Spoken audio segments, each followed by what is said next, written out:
On this episode of the Neutral Wisdom podcast, host Robert Shirley discusses body image and aesthetics and is joined by blogger and Instagram model Scorvixa Luxe. This is the Neutral Wisdom podcast, a podcast dedicated to passing on knowledge and experience from a satanic perspective, with your host, Robert Shirley.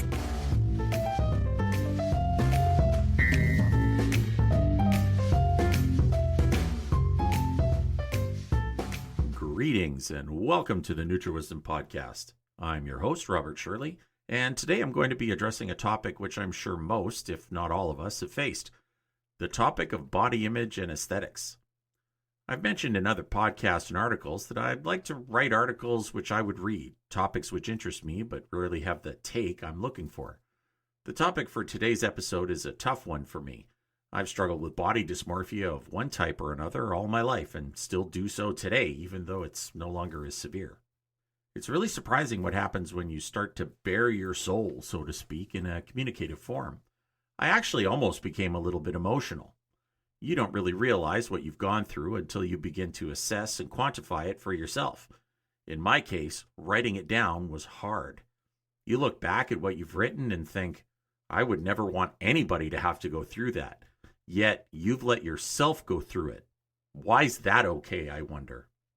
Am I taking a risk putting myself out there like this? Maybe, but if anything I went through helps even one person with their own struggle, then any other backlash I get will be worth it. I know I'm not the only one who feels this way, and neither are you. Now, unlike some of the more severe cases, I never descended into depression or an eating disorder. Rather, it became a part of my normal life. Of course, being Gen X, mental health wasn't yet a thing when I was growing up, so it never even crossed my mind to seek medical help. The body dysmorphia was derivative of my upbringing and low self-esteem issues. You get to the point where your normal is the drizzling shits, but you don't even realize that because you're so steeped in it. For me, it was the principles of Satanism that helped me begin to work through the issues I was having. When you realize you only get this one life, this one shot, what's the point of being miserable about this vehicle of flesh you have? Satanism teaches us, if you don't like something, change it. You are the one who needs to make that happen. However, most people are not Satanists and will never be privy to this insight unless they come to it on their own some other way. And so I will share my story here in the hopes that it can be the impetus for somebody to move ever forward on their own. Again, this was a lot harder to write than I thought it was going to be. If you're experiencing any issues with self-worth or body dysmorphia, please seek help from a mental health specialist or medical professional. Today's essay is titled, The Insult That Made a Man Out of Mac. My Struggle with Aesthetics and Body Image. When I was a kid growing up in the 1970s, I loved comic books. Yes, millennials and Gen Z, we did have paper and ink back then. Just like running water, it ran right off the roof when it rained. Superman, Batman, Spider-Man, all the mans. These heroes were the ultimate kid fantasy, having grand adventures, always saving the day. But in the back of those comic books, amongst the ads for X-ray specs, see-through bones and skin, and joy buzzers, was an ad that struck a chord with young Bobby Shirley. In the ad, a man, Mac, is confronted on the beach by a bully who kicks sand at him, with his date looking on. Feeling humiliated, he returns home, kicks a chair in frustration, and bets a 3-cent stamp to sign up for Charles Atlas's Dynamic Tension program. Eventually, the now muscular Mac returns to the beach, confronts the bully, and emerges as the hero of the beach. His girlfriend comes back, while other women admire his impressive muscles. As a young, awkward, skinny kid with glasses, how I wanted to be like Mac, and more importantly, Charles Atlas. Atlas looked like one of the mans I was so enamored by in the pages of the comics. Muscular and confident, the combination of the picture and the ad convinced me that I could be that guy. So, 10-year-old me dusted off my dad's old weight set in the basement and started furiously pumping iron, imagining that I would not only look like Charles Atlas, but like Superman. Of course, given that puberty was a few years off, I saw no results whatsoever. I dejectedly gave up, thinking I would never look like that. And so began my troubles with body image and aesthetics. I grew up in a household of divorce, dealing with not only my own issues, but also those of my mother, who herself was very insecure. Of course, the best thing you can do for an adolescent is take your own insecurities out on them, right? For example, one of my mother's nicknames for me growing up was Ugly. Very supportive, isn't it? Home life aside, I was never one of the popular kids. I preferred to just stay under the radar.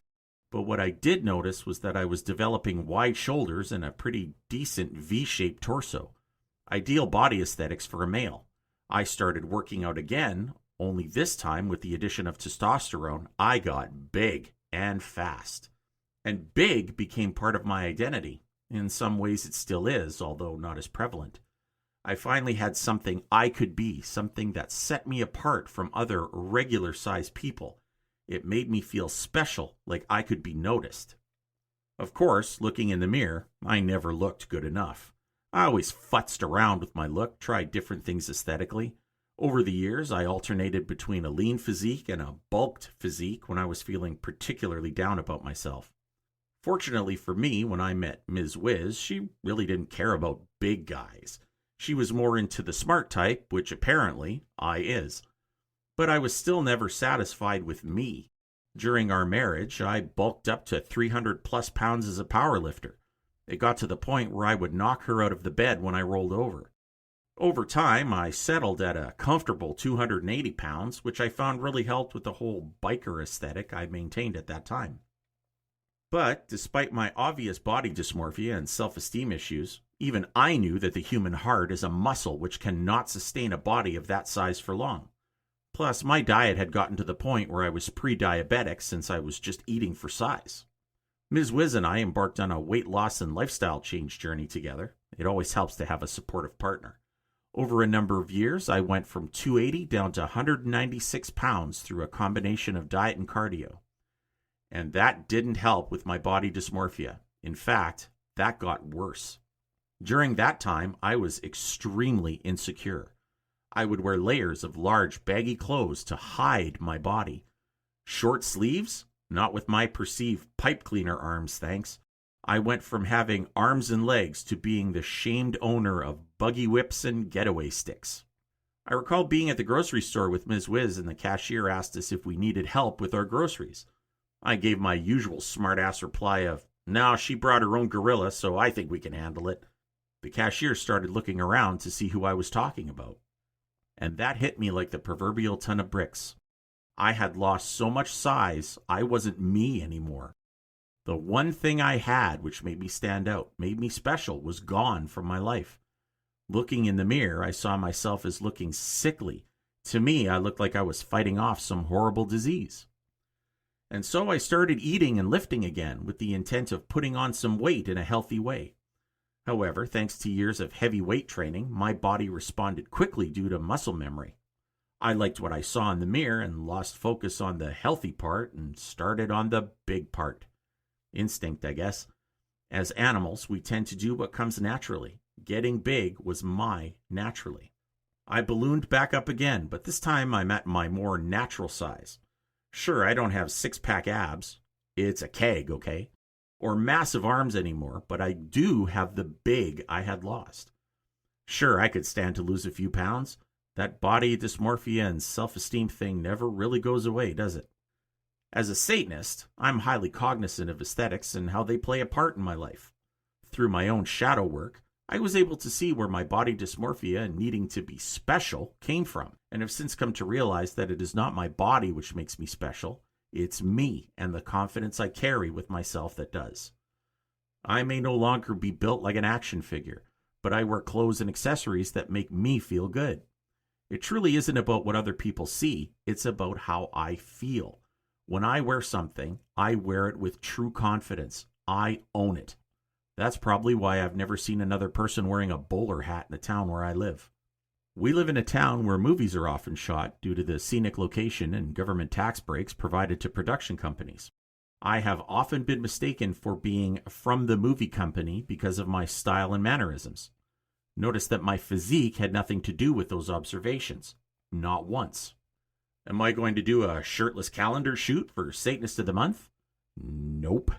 Because even though I'm working on my own self-esteem issues and have much more confidence than I used to, I'm also not delusional. One must be realistic about oneself to be sure. I'm admittedly envious of those who truly do not care and flaunt what they got.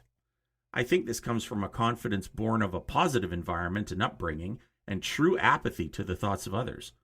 I know I'll never be like that, and kudos to those who are. Hail you. As Satanists, it is our job, nay, our duty, to learn and grow and live our best life. We must figure out who we are and use that to our advantage. If you're not built like Charles Atlas but have wit and wisdom, does it really matter what kind of body or physique you have? I'm continuously learning that this is not so.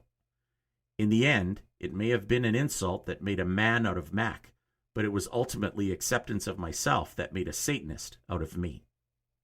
Let's pause for a break here. When we come back, we welcome blogger and Instagram model Scorvixa Luxe. Stay tuned.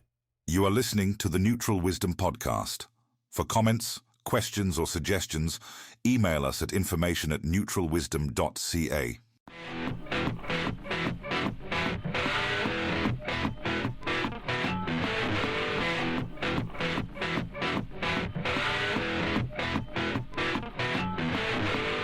The Blues Diabolique Podcast, a regular indulgence in the devil's music. Join your host, Fat Max, in a journey into the blues, the artists, the sounds, and the history of this fascinating music, from its humble beginnings right up to present-day legends. Because it has been said that the devil has the best tunes.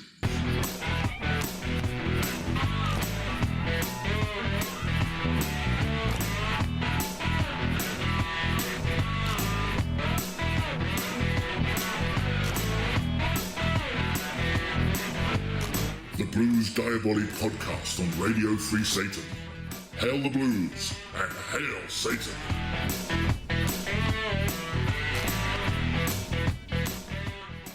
And we're back with the Neutral Wisdom Podcast. I'd like to welcome our special guest who has a lot of great insight into our topic for today.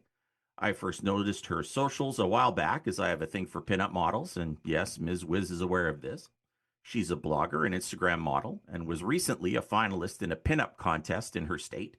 She spreads a lot of positive vibes and messaging through her social media, and I'm looking forward to seeing what she has to say on our topic today. Welcome, Scorvixa Luxe, to the Neutral Wisdom Podcast. I'm really happy to have you here. Thank you. It's an honor to be here. Wow, and you said you've listened to the show and you still say it's an honor to be here. I'll take that. Yeah, no, I loved the show. It really got me thinking, especially the episode I listened to, it really got me thinking about what my thoughts were on wearing the Baphomet and whether and what situations I decide to display or to cover.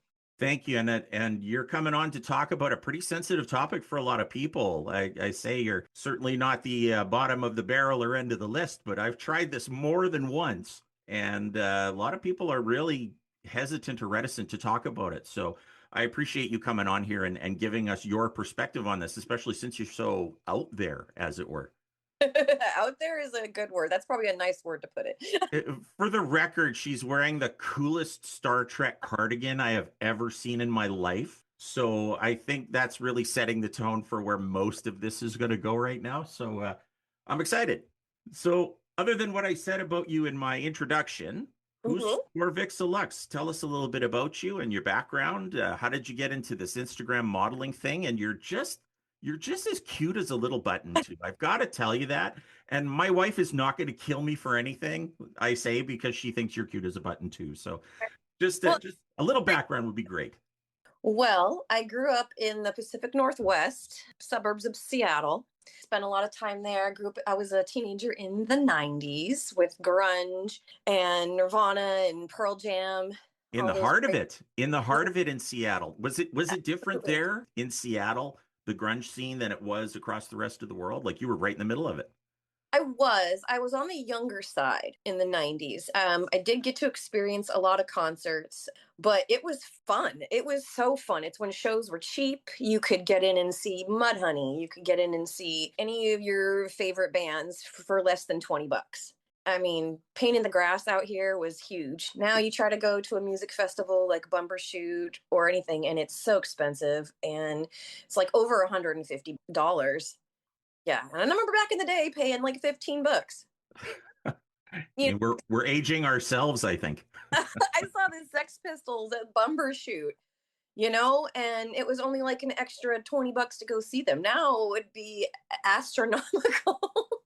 You're my new hero is since you saw the Sex Pistols live. My goodness, that's my era, and you went and saw the band. So hats off to you.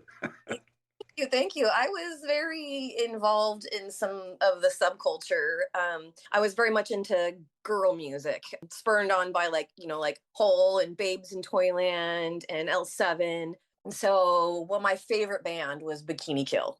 Like Kathleen Hanna was my freaking hero. That and Tank Girl. My parents had that movie, and I wore it out so much. I remember seeing it in the theater when it came out. So kindred spirits, I think. Oh yeah. But growing up in the Pacific Northwest was really different back then because it wasn't all city, city, city, like how a lot of people think about it in downtown Seattle. It was still really farmland and a lot of area and not so much strip malls. I think that was nice because it gave like a different perspective on living a little bit closer to like the land, and fending for yourself. So in my family, I am the oldest. I have some younger brothers, but I grew up in a split house. I had a mom who was extremely conservative, very, very Christian. And then I had a dad who was like way liberal. And that really clashed sometimes. It can, yes.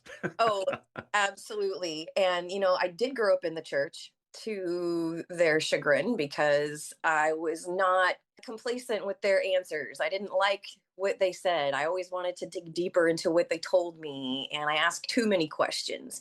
And my mom even told me, like, you got to stop doing that. They're getting frustrated with you in class. But it's just like, I want to know. And this just doesn't sound right.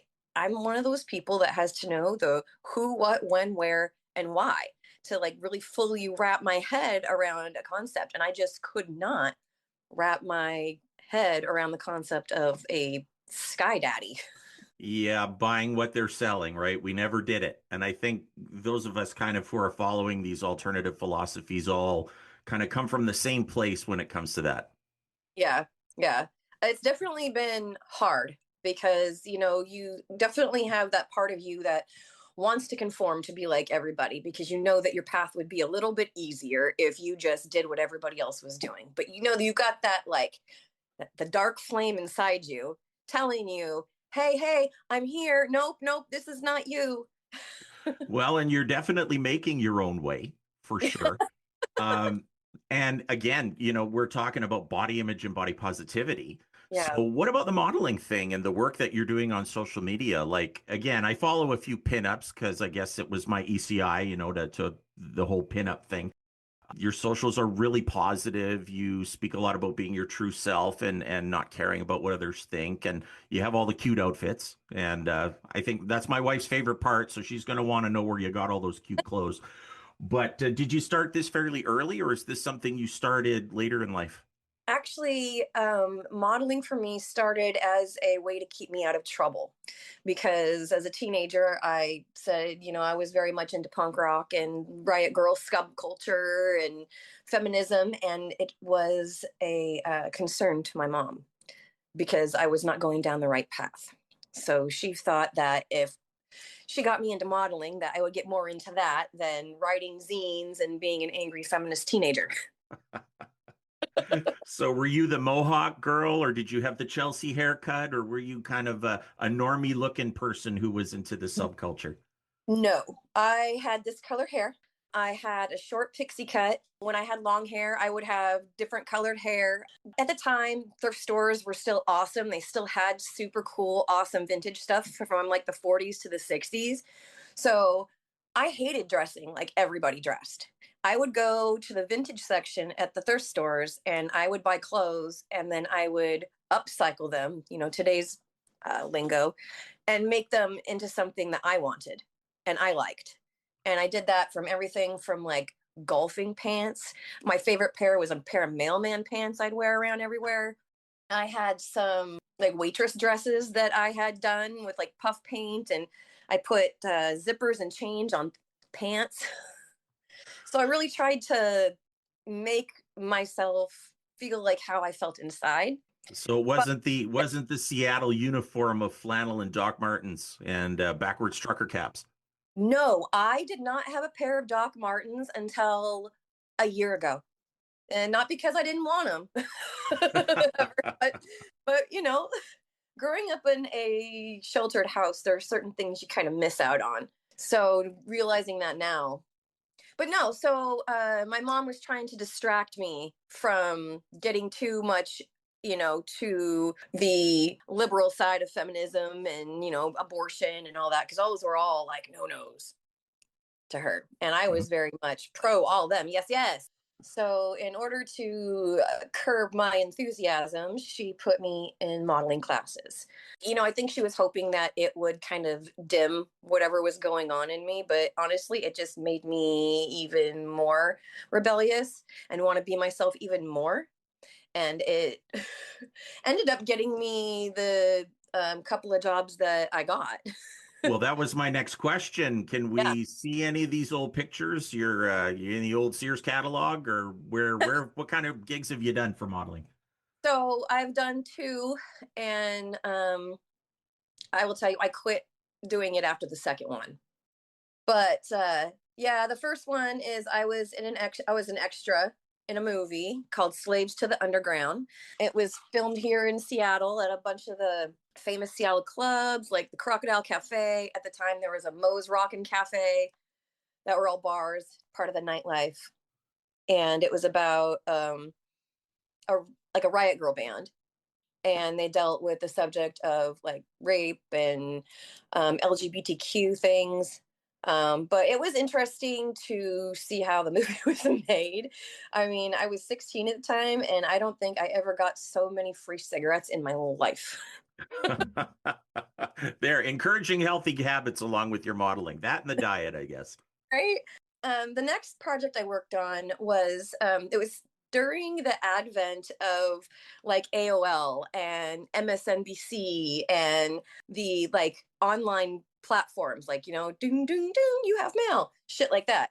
MSN had not become a TV channel yet or a TV news station. They had just started becoming an email platform like AOL was.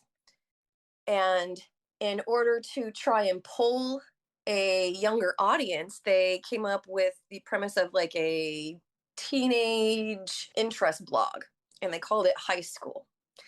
And I got the role as the cool rocker chick, Nina, who worked at the record store. She was the social justice warrior type, but she wasn't like Karen-y. She was like cool like that. Okay, got it. And so I got to play this role. We got to do voiceovers, pictures, a little bit of video, and that was definitely a fun and interesting experience because I remember going into the audition and my mom going, You're not gonna wear that, are you?"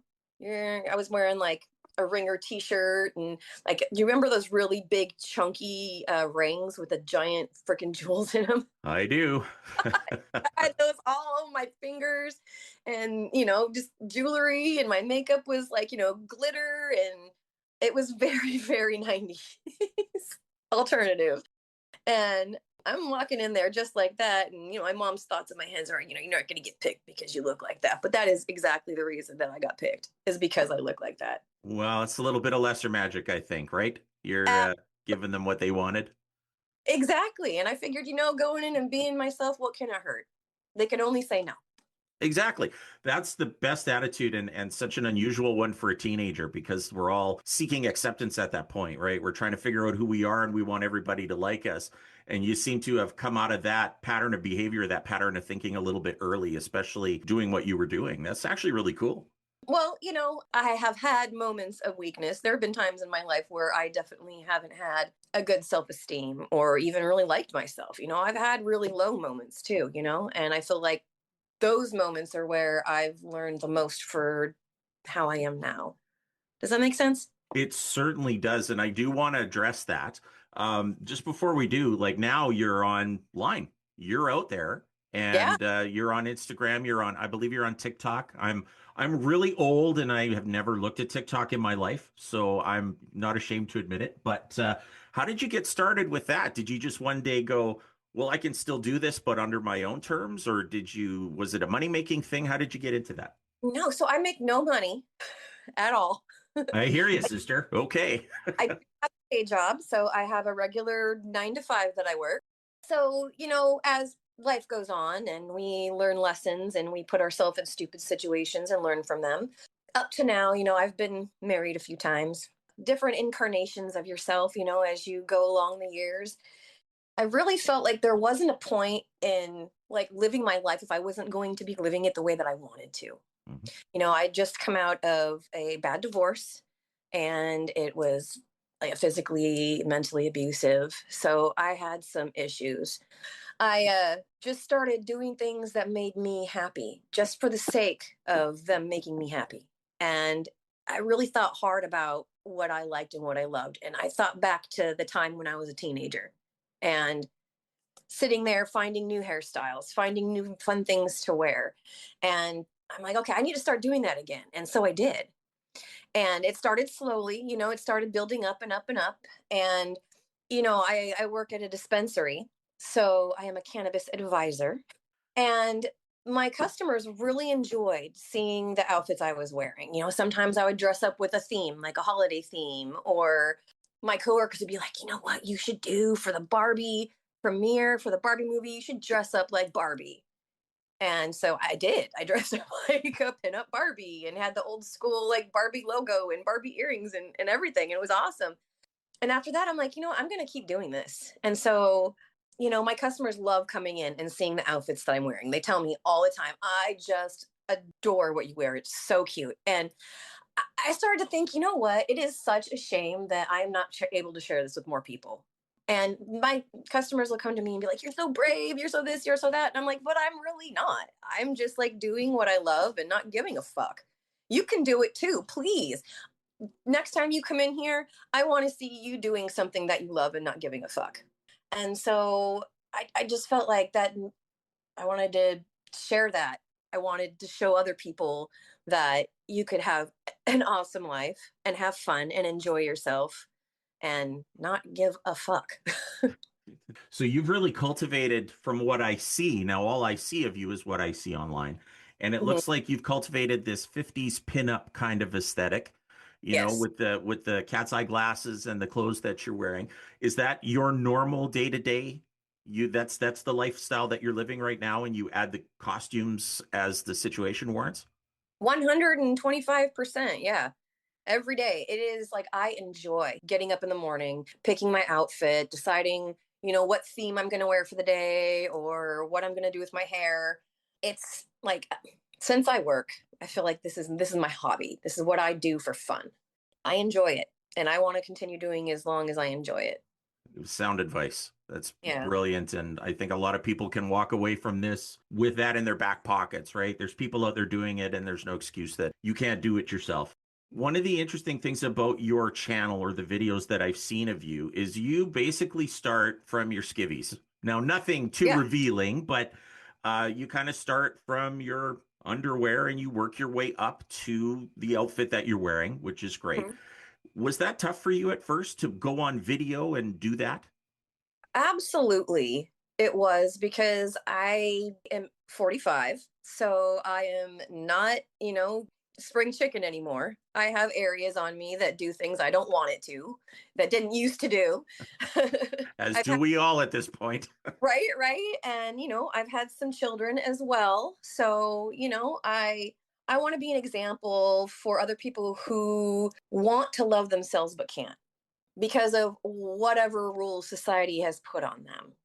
I don't care if people see my shape and think that it's not right or I need to have something done. I am trying to embrace myself, just as much. And I want people to see that there are places like I had a video where I was being really shy about covering up. And like what I was talking about was like, oh, haters and keeping covered up. But like then I like surprise and open up my little caftan and I'm wearing something really skimpy and my mom tummy's sticking out and I'm just like, fuck them. I'm gonna wear what's comfortable, you know? It's like I've been asked too, are you pregnant? No, I'm Oh, not. wow. I have a normal body for a normal person who's lived a normal life. Why are these unreal expectations on there? I don't want to believe them. That makes me miserable. Have you ever suffered from body image issues? Like you Yeah. don't seem to now, and you're really embracing yourself, which is amazing. But what about you, Scorvixa Luxe? Have you ever had body image issues that Oh, absolutely. Absolutely. Growing up, um, you saw the same images that I did about women, and there is a point, of naivety before you know all the wisdom that you know in your life, where sometimes you think you have to emulate that. Or in order to feel whole, you have to try to do what they said is feminine. And I was, how to put it nicely to myself, I had the body of a 15-year-old little boy. I was like, no boobs, no curves, no nothing. I just skinny, skinny, skinny. When I started to, have children and my body started to change more into the female form, yeah, it was actually difficult for me to accept my body in, womanly skin. And that has been hard because of the messages I feel like that we are told from a very young age about ourselves, about other people, about weight, about what's right and wrong, acceptable and taboo in our society, about looks. so we carry that baggage too. It's exactly like you say, but I'm sure now that you get a lot of compliments. Let's leave the haters out because there's always going to be assholes out there. But I'm sure you get a lot of compliments now. So does that baggage that you had or still might carry, does that affect how you take compliments? Like, do you have a hard time accepting compliments these days? Now, no. I used to. Before, I really started on this like self deification journey because that's exactly what it is. I would always have to come up with some kind of an insult to add to that compliment or put myself down to take the light off of me or to make myself look worse. I don't know why I was doing that. I mean, I felt guilty, I guess, about being proud and feeling pride in myself. I hear that. Yeah, I grew up the same way. So, you can't like yourself. You can't be proud of yourself. That's arrogant. Yep. Yeah, until you Oh, figure out that it's not. yeah, right. And I'm not trying to be super preachy, but I love Satanism so fucking much. I do. And I really feel like embracing those things that we were told to shun, fully Mhm. embracing your pride, embracing lust, embracing, all those things that we gluttony, all those things that we were told are bad, bad, bad, bad, bad. Using those as catalysts to feed yourself. That's positive. That's how you grow. And that's And why we do these kinds of conversations, right? It's a philosophy that when you apply it, it's very freeing. And you're living proof of that. So, applying that and getting past those body image issues or those self-esteem issues that you have, I mean, you're living proof that it works. well, and I must say too that there was a long point in time where I was convinced that I was getting breast implants because I felt that that would make me feel like how more feminine, like how I was supposed to feel. I never did it. Opportunity never presented itself. And at this age, honestly, I'm glad I never did. I think I really would have regretted it if I would have done it. I have gotten my lips done, not with Botox, but with hyaluronic acid filler. So that's already like a naturally occurring substance in our skin with helps with elasticity and collagen reproduction. I used to be an esthetician. Oh, well, I appreciate you being open about it. I never would have guessed in a million years, but I guess it's part of your journey to your own self-acceptance, right? Is to feel good in your own Yeah. skin. So I did try it. I did try it, but that was a while ago. But after I got it done, I did not like it. I hated it. I went back once for a refill, but after I did that, it didn't look like me. I didn't feel like me. My lips were all like, eh. And it just looked fucking dumb. Well, and it took away me, who I am. And it's like, I don't need to mess with my lips. I have awesome lips. I love my lips. They're one of my favorite features on my body. And if I'm going to do something, it's with makeup. I'm not going to alter myself in that way because it's just not you anymore for that, I don't feel like. Now, as we talked before we came on air here, you're also a mom. Although Yeah. no one would ever know by looking at you, you're also a mom with older kids. So, how do your kids feel about what mom does? Now, I can tell you for a fact, my 20-year-old little whiz, if I decided to do the same thing as you, she would want to crawl into a hole and never come out. So, how do your kids feel about it? And do they even care? Like, are they just, do they get your message or are they just naturally like you? So, I mean, they're very much like teenager me, you know. They Oh, sullen and angry and rebellious, and Yes, absolutely. And I let them go with that. it's the best thing you can do. Right, right. I love them where they're at. That's all I can do. But no, so my oldest two are kind of like, who cares? It's just mom doing her thing. But my youngest really thinks it's cringy. And she goes out of her way to let me know how cringy it is, especially sometimes the filming of my videos correlates with them getting ready for school. So she will pop in and she'll be middle fingers ablazing and like goofy faces and everything. And I try to keep that in my video just because I think it's fun. And she's, just, ew, mom, yuck. But then again, this year she found Hot Topic and now, has all her black clothes and all her, emo style stuff that she wants that she doesn't want me to be like, oh, that's so cute. Ugh, you think that's cute? Go away. Yeah, when you and your daughter start exchanging clothes, I think you've hit a different level. So is it the kind of thing, again, I'm way removed from that now since mine is an adult, but do her friends kind of give her a hard time about what you do, or is it kind of more accepted in the days of social media that everybody's pretty much going to be shooting videos on TikTok? Well, she shoots videos herself, my youngest does, and unboxes all kinds of things. But it's my oldest daughter who was embarrassed because her friends saw. So I have like a separate page that I have family and friends and acquaintances on, and then I have the Scorvixa Luxe page. So it keeps things separate because I know that I don't want certain people, within the school district or in their friends circle parents or whatever seeing that and thinking something negative of them.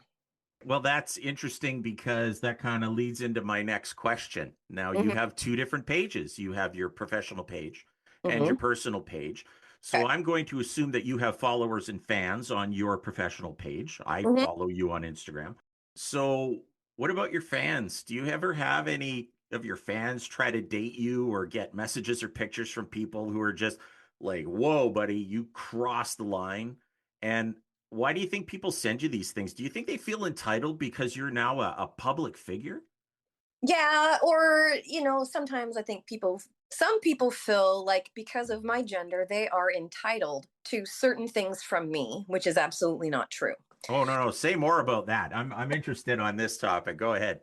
Well, I just, growing up knowing that you are supposed to be the helpmate or the subservient to someone else, and it is their holy ordained place in life. Oh boy. Okay, I got it.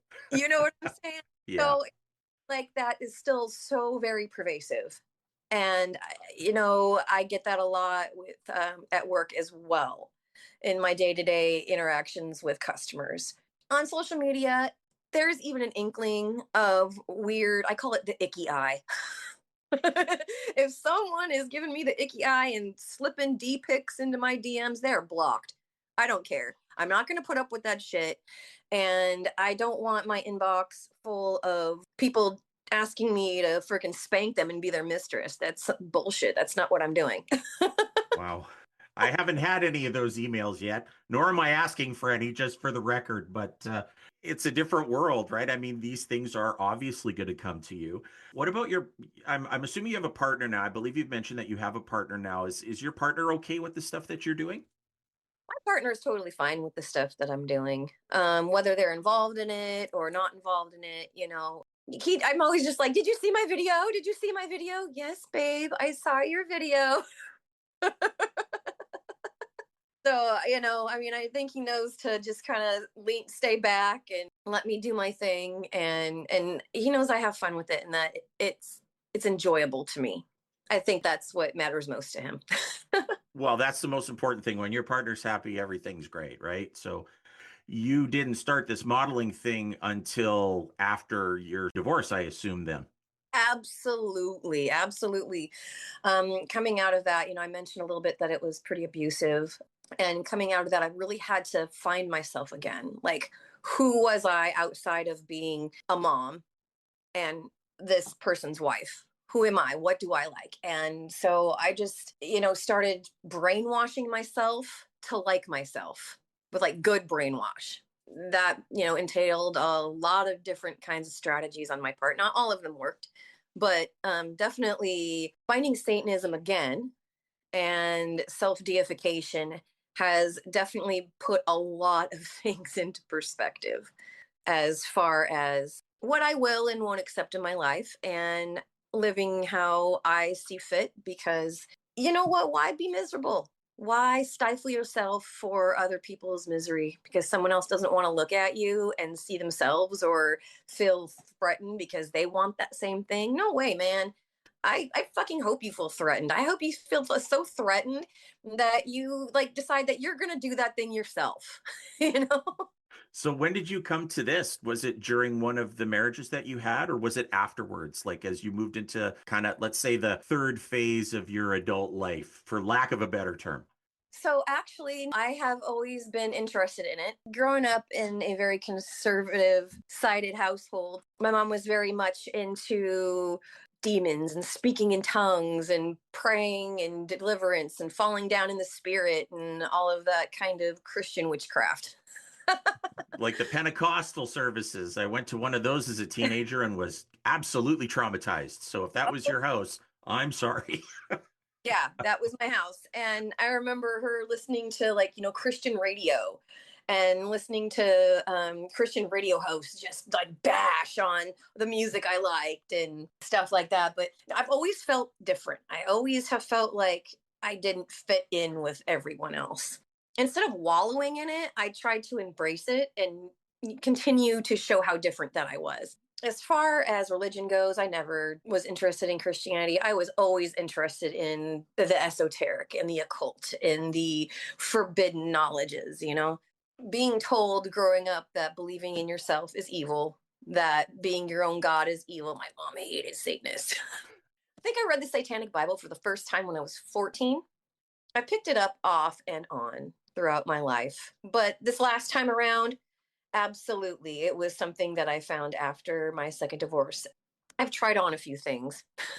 that As did, as we all do, absolutely. The journey seems to be almost the same, right? Well, this doesn't work for me. What about this? What about this? There's a right? few go arounds on the luggage carousel for most people. Well, and it was difficult too because, I couldn't really be out of the closet per se, out of the broom closet, I guess you want Hmm. to call it, or the Satan closet. But getting older and growing into myself and realizing that I need to continue to do what makes me happy and what makes my flame burn brighter. And that's this. And that's realizing that I'm worthy, I'm worth it. And I am not going to continue to live or welcome ideas into my life that is going to put me in a position of weakness. I want to be in a position of power over my life and my world and what happens to me. And you put that out on your social medias. So even when you're doing your dress up videos or whatever, you've always got the stay tuned to the end for a special message, or you put it across the screen in big letters, which is really cool. And the people that are following you for the messages are definitely getting them loud and clear. Again, we had talked earlier about the way that you start your videos, and we kind of discussed a little bit that you had issues with your own body image. Now, what about the current trend of body acceptance? I say trend because I think it's really come to the media forefront lately. The plus size models featuring real women. I mean, I think this should have been a thing all along, but there's still a lot of pushback against it. So, in your opinion, has the ideal feminine body image changed? Insofar as media and advertising, are we still conditioned to the 36, 24, 36 model of quote unquote feminine perfection? I think it's a two-edged sword. I think with every progressive step that we make, or 3 steps, we take a couple steps back also. I think that there has definitely been a lot of progression in how we view ourselves in the media, especially as women, and the types of bodies that are portrayed. But I also think that that old feminine, perfection is definitely still there. And, I was thinking a lot about this, and there are so many amazing body positive influencers on Instagram. There's one I especially like. Her name is Spooky Lil Ash. And she has a bigger body, and she openly talks about her struggles with people questioning her weight and what kind of clothes she wears and how she presents herself to the world. Seeing her, it gives me hope, and it gives me like happiness that she is loving herself and doing, what she knows is right, despite other people who are like, hide yourself, be modest, you're not skinny enough. She's not listening to that, and she's going ahead and putting herself out there anyways. What about your haters? Do you have any? And do they say stuff like that to you? And the reason that I ask is not to put you on the spot, but it's Right. when somebody's out there being body positive, when someone's out there doing what they love, and suddenly there's a bunch of bashing going on, it makes me wonder, who are these people that are saying this? And why do they think you would care? Like, why would you bother with their opinion? So I was just wondering if you get those kind of comments and how you handle them. I've gotten comments like that. And honestly, at this point, I just tell myself, like, water off a duck's back. Those people obviously need to say something to me to feel better about themselves, because they're projecting. I feel like that's all those kind of comments are, is just projection of others' insecurities. And they're trying to put it on you. And I don't accept that. They can say whatever they want. I know who I am. Opinions are like assholes. Everybody's got one. And they all And stink. Yeah. exactly, exactly. It's hard sometimes, though, when you get a comment from a hater and it's like, it kind of gets you in the gut at first. I think you got to deal with it and then let it go. As our stoic friends would say, you get it and you control what you can and you ignore what you can't. And I would think, like, kudos to you for putting yourself out there the way that you are and being able to handle it the way that you do. And I think a lot of people can take a lesson from that, take the risks and deal with the consequences, right? We say responsibility to the responsible. Exactly. Well, and I've met some really awesome people through being able to do this that I've never would have imagined in my life that I would have met just working at a dispensary. So it has really made me see that there is a need for more people being real. There is a need for more people showing themselves, like, no matter how embarrassing it might be. Like, there's times where I've live streamed from my dirty ass kitchen. I'm a busy person. I'm not going to pretend like everything is all nice and dusted and swept and everything. And yeah, you know what? It makes you feel vulnerable. It definitely, definitely does. But it's real. And I don't want to show anything other than what's real. You're one of the few and far between, because everybody got that Instagram life, right? Where they're making the lighting just so, and they're doing everything in post editing. And I'll be honest, I don't even know what a filter is. And if you see any of my pictures, it's very, very obvious. But being real and showing what's really there, I think is important. And it's all part of that self-acceptance. Here's me, love it or Right. don't, right? Well, I think also not just like with body positivity, but I think also with aging, that it's more acceptable for one gender to age and not acceptable for the other. And staying young and looking youthful and making sure to keep that glow, and all those other terms are, what are those for? Those are empty. I plan on doing a show on skincare for people who are aging, and you just talked yourself into a spot on the panel, sister. Well, thank you very much. Ah, nice. And remember I said I am an esthetician. You're in. You're in. That's it. You're in.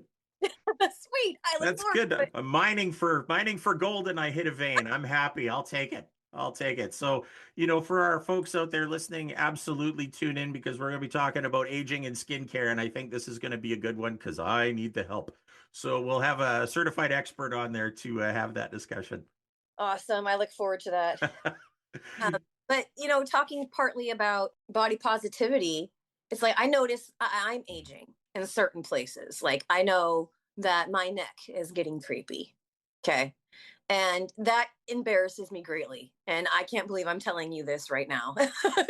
Well, I'm pretty easy to talk to, that's fine. That's But, it's like, I notice the different ways that gravity and age is taking its toll on my body. And sometimes it's hard to accept. Sometimes, honestly, it's like, well, I didn't look like that 20 years ago. And I can keep myself caught up in that negativity loop. Is it just Or, looks? Because I know I try to do stuff I did when I was 20. My brain says, you could do this. And then my body goes, yeah, fuck you. We're not doing that anymore. yes, yes, mind and body. So, no, it's not just looks. Like, I am one of the oldest people that is employed at my job. Everyone else is in their mid 20s, early 30s. Well, you're the So sage voice of sober second thought, are you?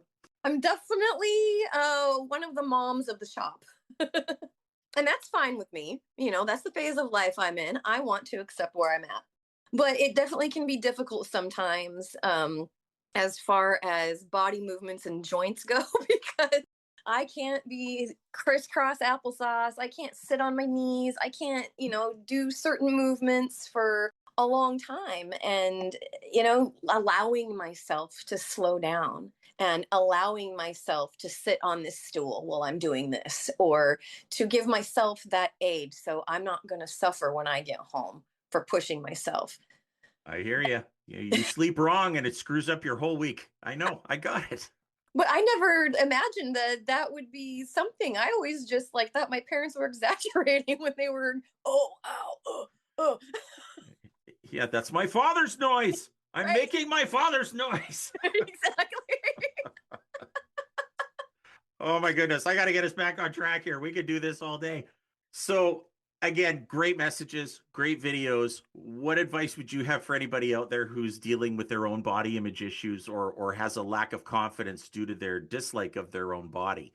And the reason that I asked that, of course, is in my essay at the top, I went through a lot of it, right? Never mind my absolutely craptacular home life, but you get influenced by things. You think you need to be and look a certain way. Then you realize, oh, that didn't work. You try something else. So everybody, again, goes around the luggage carousel. Now, as somebody who's done the same thing and is now really out there, what advice do you have for anybody that might want to think about doing this? Go for it. Honestly, fall in love with yourself. That is the most important relationship in your life, is your relationship with yourself. And I think that we ignore ourselves completely. And we expect other people to fulfill our desires instead of fulfilling our desires ourselves. When you start to look inward and you give yourself acceptance and you give yourself love, that is what you can feed yourself on. Does that make sense? It makes perfect sense. Absolutely. Like, even if you've got people naysaying at you, you think to yourself, okay, what do I want to do and how am I going to prove this wrong? How am I going to take what they said and turn it into fuel so I can be better and be greater? Having that respect and love for yourself, I think, is a huge place to start. And ignoring the outside chitter chatter, the peanut gallery in your head, or your mom's voice, or this voice you heard here on the radio from, some rude person. Make all those silence. Listen to your own voice. Tell yourself the things you need others to tell you. Tell yourself you're good. Now, great advice from someone who's done it, but I'm going to just throw in something here and maybe you can address this. What you're saying works, but it's going to be hard and it's Oh, going to take time. And I exactly. and I go back to the Charles Atlas ad, right? Yep. Mac gets sand kicked in his face at the beach, and in the next panel, he's massive. That takes a long time. So, how do we deal with that time and that development? Is it baby steps? Like, you can't throw yourself in because the minute you get challenged, you're going to get defeated. You're going to get beat down and give up and go right back to square one. So, Oh, exactly. little steps, Yeah. And that's why I was talking about self-love, because that's where you start. I feel like start there and then work your way up. Part of it's trusting yourself, knowing that you have your own best interest in mind. I feel like those images that we're shown at some point, we also have to realize that fear sells. And that's what is being sold to us is fear. The fear of not fitting in, the fear of being an outcast, the fear of not being considered manly, the fear of not being considered feminine or sexy or whatever. That is huge. That's how our world works. And I feel like once somebody realizes the fear that people are trying to sell them, they can look at it head on and tell themselves why that fear is not fucking real. You're digging into Jung's concept of shadow work, right? Ex- Which I think everybody needs to do, but it takes a lot of courage to actually buckle down and do that. So it's a process for sure. It is. And I think just starting with the way that you talk to yourself is huge. Because if you're talking to yourself like, oh, I'm so ugly, I'm so gross, I'm so this, I'm so that, that's what is going to be in your head all day long. I mean, put on a pair of earrings and look at them and think like, oh, this looks really nice on me. And practice saying those things to yourself. Practice complimenting yourself. Don't shrink away when someone compliments you, or even try to give yourself a compliment.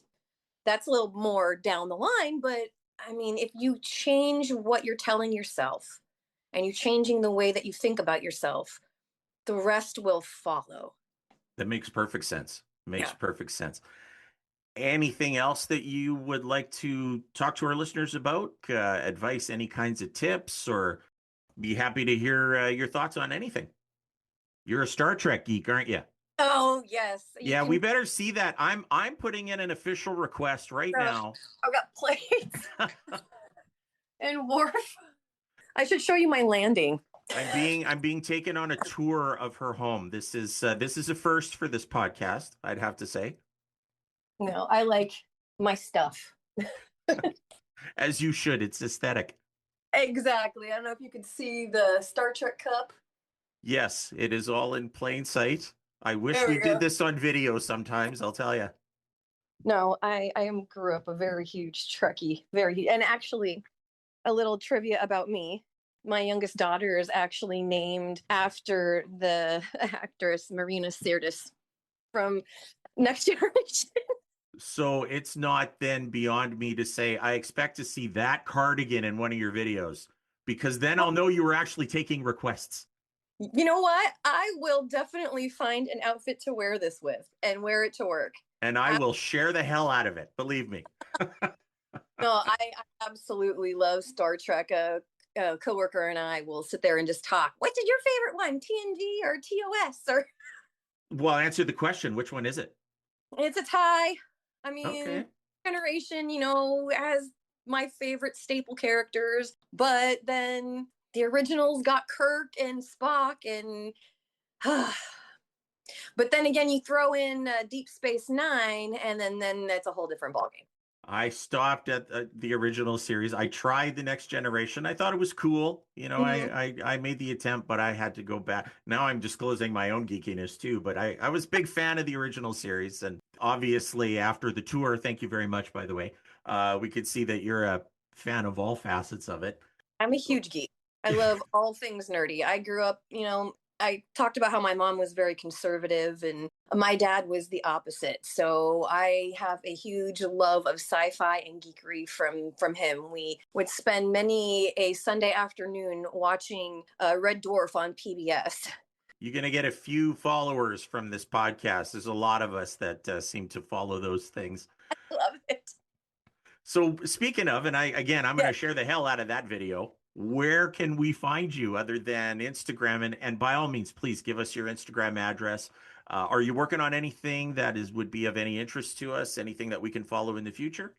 I'm definitely working on more content for my page, some more interesting things. I want to be talking a little bit more about why think the way I do and why I believe what I believe.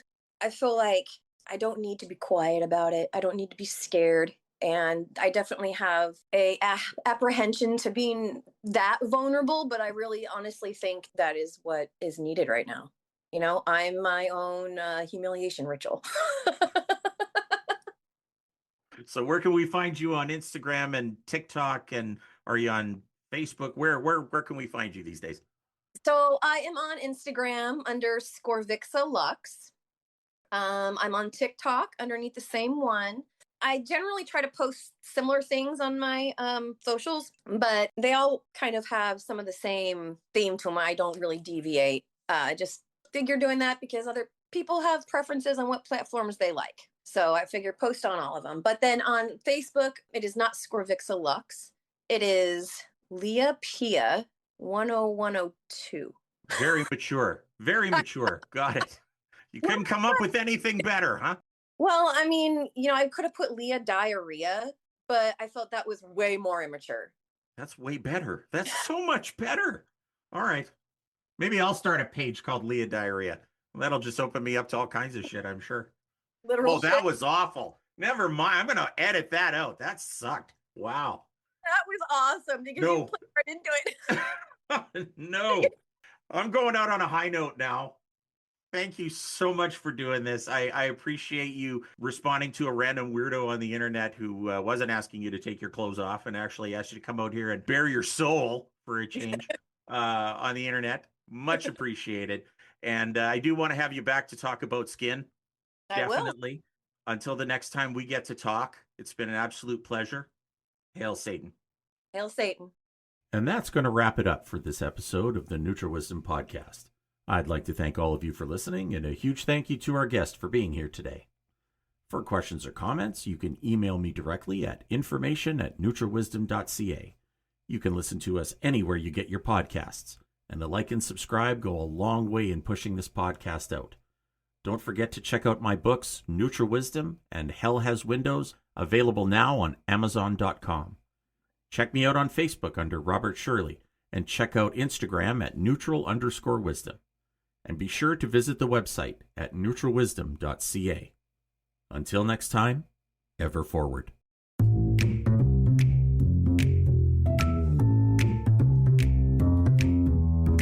You have been listening to the Neutral Wisdom Podcast.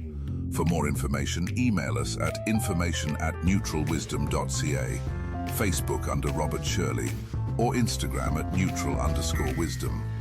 Also, check out our website at neutralwisdom.ca. Program copyrighted 2026, Devilish Gentleman Enterprises.